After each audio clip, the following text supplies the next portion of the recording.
Do you want this? Do you want a clogged artery? Absolutely not. So if you don't want a clogged artery, what do you need to do to prevent it? Do you need to be put on statins? Do you need to avoid high-fat diets? Well, I say no to both. Now, with exceptions, of course. Now, let's look at some information here. I was recently approached by a friend of mine, and he said, "Hey, Ben, a doc wants to put me on statins, and my cholesterol is just over the upper limit, just barely. Do I need to be put on a statin?" And I looked at it. He's 202, upper limit 199. Already needs to be put on statins? I say absolutely not. Now, this individual is in his 70s, but he's overall quite healthy, fit, active, outgoing guy.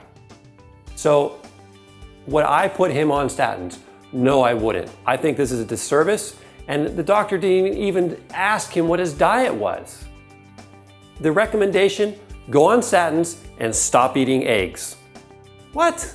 Really? Okay, my question was, all right, you're retired, you're not stressed out, because stress is a big one.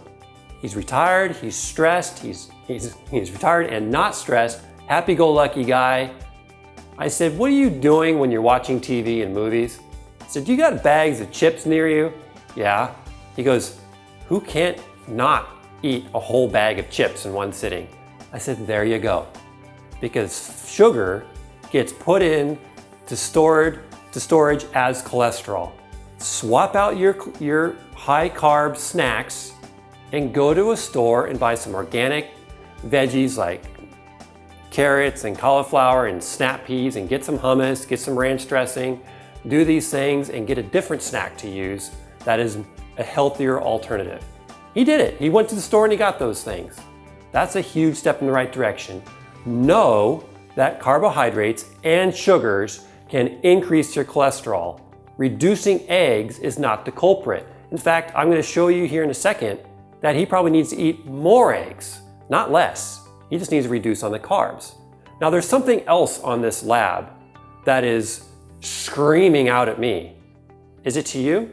Do you see it? I would like you to comment below if you caught this before I say it. What is it? It's a TSH. The TSH is 4.89. The upper range is 5.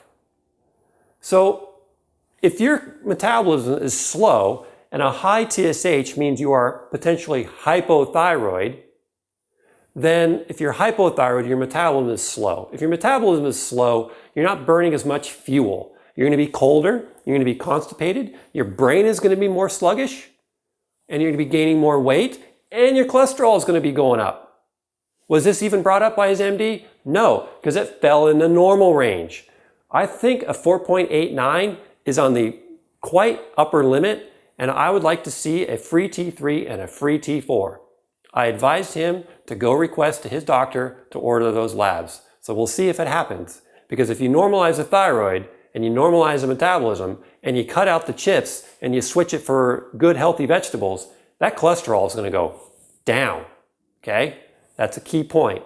Now, another friend of mine is in his 30s and stressed out a bit, and his cholesterol was high. And he was pretty irritated by this, and he wanted to change it.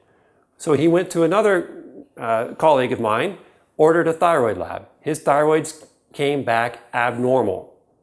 What did he do? Did he get put on thyroid meds? No. He reduced his stress, he exercised more, and he shifted to a ketogenic diet, a true ketogenic diet. What? His cholesterol was high, his thyroids were abnormal, and he switched to a high-fat diet? Yes. What happened? His cholesterol dropped and his thyroid normalized. So if you do a ketogenic diet properly, and it's not easy to do, so if you're not prepared for that, don't try it. But if you are prepared for it, ketogenic diet could be a great application for you. So let's go to the next page. We're not done yet. What was he snacking on? Carbohydrates, chips, pretzels, popcorn, right? I mean, great for a football game, soccer game, movies. Glucose, high. It's a 101. Glucose before was 83. That was pretty decent, but his glucose this time really shifted. I asked him, were you stressed out when you went for the doctor this time? No. Were you stuck in traffic and pissed off at someone on the way to go get your blood drawn? No. But his carbohydrate intake increased. And what else happened? His protein intake decreased.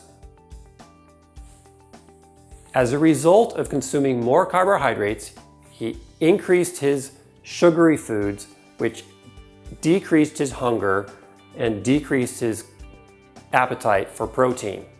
Big problem. And he could also have absorption problems in his stomach, but I'm not even going to go there.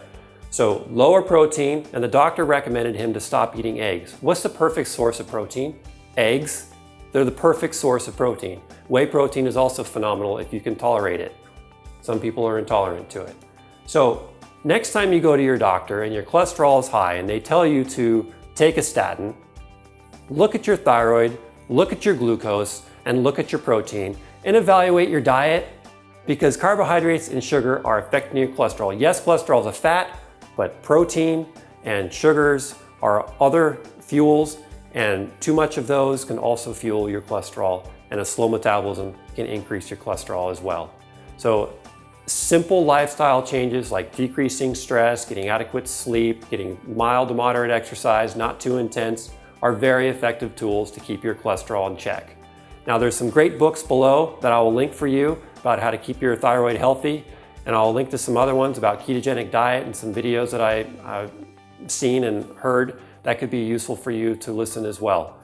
Now, if you've done the lifestyle changes, if you've done the thyroid and you're still struggling, genetics can be the next step, because some individuals can be predisposed to genetic problems, and this can lead to high cholesterol and other things, anxiety and so on. I developed a tool which you can learn more about at StrateGene.org that looks at different areas of neurological system dysfunction, mental health dysfunction, fatty acid metabolism dysfunction, and so on. So you can learn more at StrateGene to take it to the next level after you've done the foundational ones. Thank you very much.